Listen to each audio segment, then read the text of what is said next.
Hello,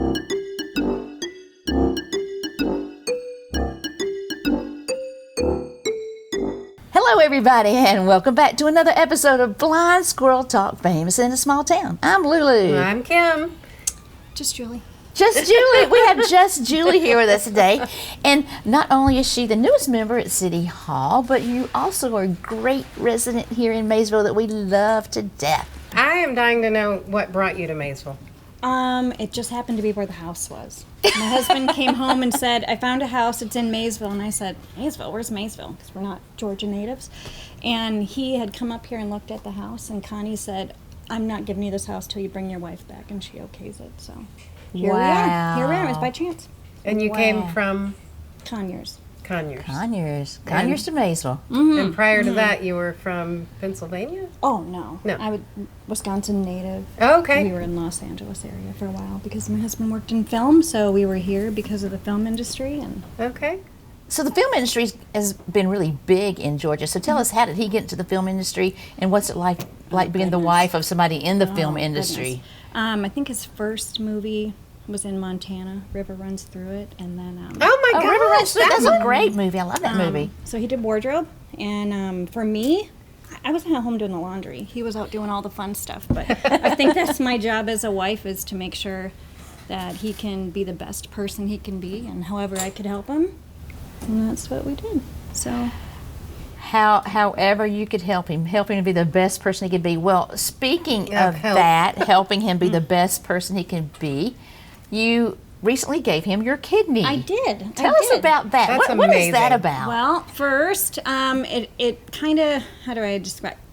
COVID kind of pulled the Band-Aid off of some issues he was having. He had a tumor removed about 25 years ago or so, and the medications that they had him on caused some kidney damage, and he had blood pressure problems. But when he got COVID, he just never got better. So it was Dr. Kinsey here that noticed and figured it out, and then we just started he did home dialysis for a while, and when he was approved for donation, the family just lined up.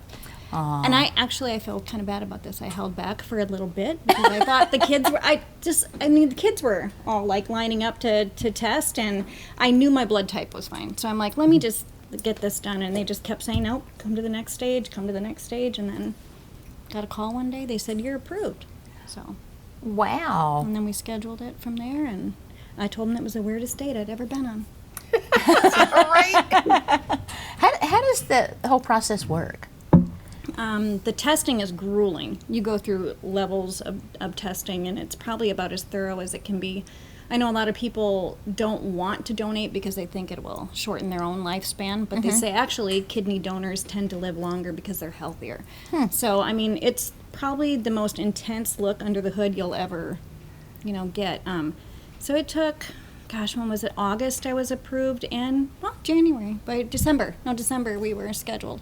Wow. So, I moved through quickly. They said they hadn't had anybody go quite that quickly, so they were a little bit shocked. But, I was racing to make sure everything was Yeah, up but to y'all date. were on a battle against time. He was going down fast. So I think he was down to maybe only 7% or so when we donated.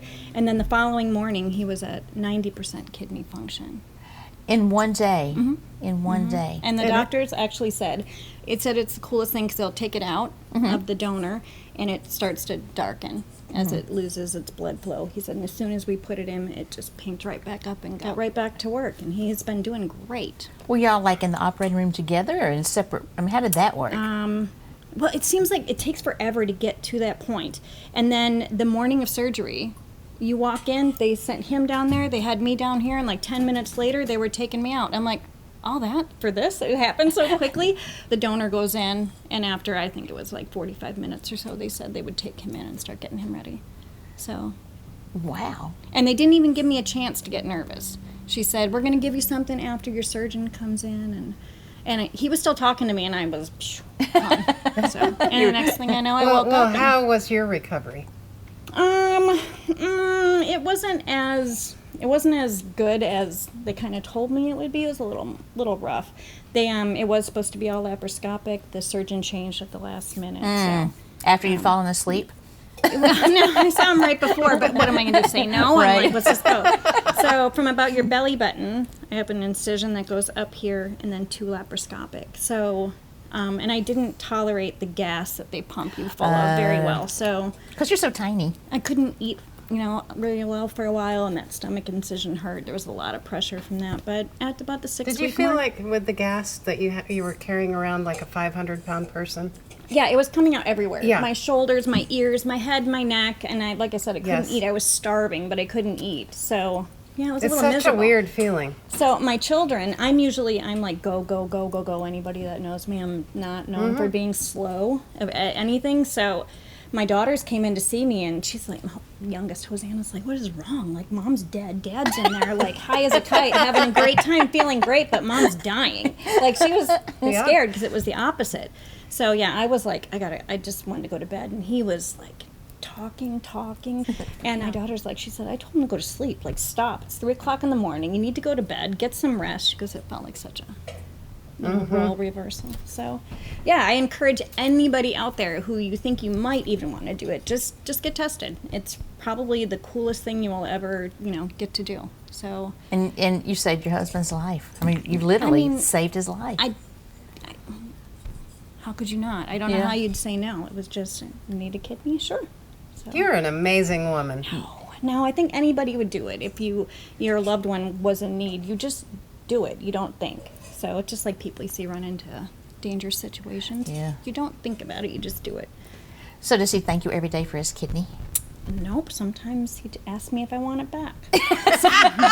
so if he thinks I'm getting a little too naggy. No, it's definitely, you have a different relationship, after all of that. So it's, we've definitely bonded, but like I said, strangest date I have ever been on. But I mean, if you know somebody who needs a kidney, it's not hard to test. You just fill out a questionnaire, and they walk you through the process. And, Right. I mean, there's so many people out there. I think the average wait is like 5 years to get a living donor. It's hard, if Wow. you're just waiting. So Wow. that's the way to go, though. If you can have a family member that could, anybody. I've heard of people that their business, they'll know of somebody who's kidney failure, and they'll put out a notice to the whole company, and people will line up to. Aw. It's a really cool thing. So So in addition to all the stuff she does, y'all, she knows a lot of stuff about Maysville. And you're kind of like my go-to person sometimes, even though you're a transplant like us. yeah. So since I was little, I've always loved finding out the history of someplace. So whenever I get a chance, I always am digging into, because I like people's stories. So for instance, this is a picture of what we would now call City Hall, but it was Oh, my Atkins Bank at the goodness. time. And Oh, I think yes. they guessed this between 1918 and 1922.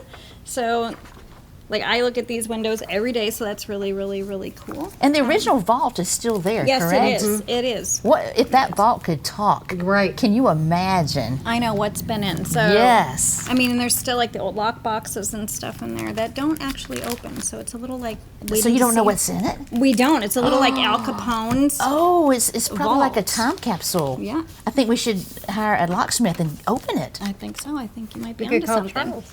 Yes. So, and down or across from us, and actually the building that we're in now was once a grocery store, Erin Hill's grocery store, and it was like one of the last of its kind. It just closed in 1981, and they said that this only took up the front part of the building. The back part was a perpetual yard sale. I guess we didn't have ordinances against that at the time. Okay. So this was fascinating. If I had a wealth of money, I would probably open one of these stores again. Aw. Tell us about this picture. And so this is a school, Maysville School. Was that like first grade through I think 12th? 11th grade. First through 11th. I think And so. that was here. It was. That's I odd think- is that they stopped at beautiful. 11th grade. I think that's what the record said. Yes, it was beautiful. So I think it burnt down in And where was it somewhere in the located? 50s. Over by the church over there up the road. Oh. I'm a typical female, horrible with directions. I just know I go that way. It's over there. Over that way. There's no Target or Starbucks or anything over there for me to. So, and this is the old gymnasium, apparently, separate from the school. And from what I hear, Oh. some people say it smelled pretty bad in there. So, I don't know. I'm sure Too it many did. dirty socks. I guess. And then also, this is something I think would be fascinating to see again. This is the train depot. Oh, I would So- love to see that and rebuilt. It took me forever to figure out where this was. I kept Right having to get here, pictures. kind of, yeah. I Behind the kept having to corn look at shop. the pictures and kind of figure out where I was because again I'm bad with directions. But I'm sad that it was taken down. Yeah. It'd be really amazing to see another one put in, rebuilt, recreated, maybe for a venue, and then at City Hall, of course. After the refurb. Somewhere in my collection, I have a picture of our very first City Hall. Ooh, I'd love to see that. Well, yeah. And where was that located? Do we know? I don't know. Can I keep crushing into your knees? Oh, look, That's there's all the right. church. You can barely see it, but this is the original City Hall. I think until 1904. What? Oh. I know, it's like an outhouse size. I'm like, what are y'all Yes. doing in there? Not much. So, it reminds me of the old boating booth. Yeah. It does. Is that it? I don't know. I don't think I have so. no idea. It looks too far back to be the old boating booth. What I'm also finding interesting is looking through some of the papers. There's a collected retelling of Maysville's history, and a lot of times there'll be, like reoccurring facts, but then a lot of times in each one there's a little snippet Little of something different. new. So I think our first mayor was James Metters, if I say his name correctly. Some people will say it was someone else, but when the town was incorporated, that was a representative. I'm trying to figure it out because it's a little bit hard. But we also had newspapers several times throughout our history, and it would be such an amazing project to see somebody pick up again. They were, some of them are like, they'll give you what everybody's been doing. So-and-so went to go visit here, so-and-so Yes. And they is were in wearing town. this color dress and this Right. kind of shoe. And they really did. But yeah, it was really, it's been really fascinating to see, or business licenses through the years. You can see the town's growth and, maybe where it contracted a little more and grew. But it's been a really lively little place with lots and lots of, there's so many stories. And so much history people don't know about. And I think this was one of the last functioning gins. Cotton that they had. gins. Yeah, that's That's near that's where the library right. was, right? I Right. think. I think That so. is Yeah, where the it library Yeah, is. it is. This was built. Yeah. The library is built there now. Okay. And there were so many seeds from the cotton there that the machines had to beat down pylons in the ground for months and months and months and months, all day and all night. Just ask Cecily. Because can't you live remember- next door. It never quit. I can't remember how many banks we had. Was it 5? It was We a had bunch. a good many. And then the stock market crash came, and that wiped out a lot. And then The boll cotton- weevils. Yeah, the boll weevils with the cotton that wiped all that out too. And this is interesting. These are the storefronts. Yes, where Amy's closet is Yes, the yellow rose. now. Yeah. And I always thought I would love to be someplace where it was all like horse and buggies and dirt roads until somebody reminded me that horses go to the bathroom, and I thought, no, I think And there I were no like hot cars. showers. So. Yeah, I think I like the cars much better. So yeah, it's been really fun just getting to learn about the history of the town. I wish I knew more about our senior. Yeah. folks. Because they're a wealth of information. They are, and they're taking all those stories with them when they go. But whenever I can ask, and you'll see them reminisce, and they point, this was here and that was there. And I found a couple of handwritten maps that will show you, it's this business now, but it was this and it was this and it was this, and I'm able to piece the stories together. So anyway, so we're working hard to get, as much as we can uploaded online, so anybody who's curious about it can come and see it. If there's any more kids like me who just want to know the history, the history of a place, they can get right online and find out. Because, kids should be able to find these things and, know their story, because we're all part of the story. Right. Whether you Love were it. born here or whether You were a moved here. transplant here, we're all part of the story. And we all love our town. That's We do. right. We do. That's what We it boils all down love to. it. We just So- want the best for our little town. And it's growing so much. There's so many cool new things happening. I'm really excited. Yeah.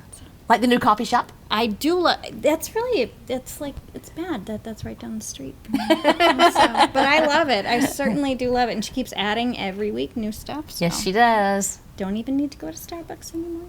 Nope. So Well, Maysville is unstoppable. Well, thank you for caring enough about your town and our town to keep the history alive and organizing photos and being able to answer questions that we have. That that we didn't even Yeah, know. if you have any more, just call me. I probably have run into it. But, Aw, so, Well, we appreciate you so much. And yes. thank you for having me. And if I need a kidney, I can't call you because you just have one. Nope, but I'm down to one. but you'd help me in I'm another down to way one. because you're that Yes, kind I of helpful would. person. Yes, I would. So, all right. Well, we wish you the best, and we thank you for being such a bright spot when they open the door at City Yes, Hall, and it's thank you for lovely. your hard work, and we appreciate you. Thank you for having me. Yay! All right, y'all. Well, we appreciate you for tuning in to yet another episode of Blind Squirrel Talk, famous in a small town. I'm Lulu. I'm Kim. Just Julie. Just Julie. We'll see y'all next week. Bye, y'all.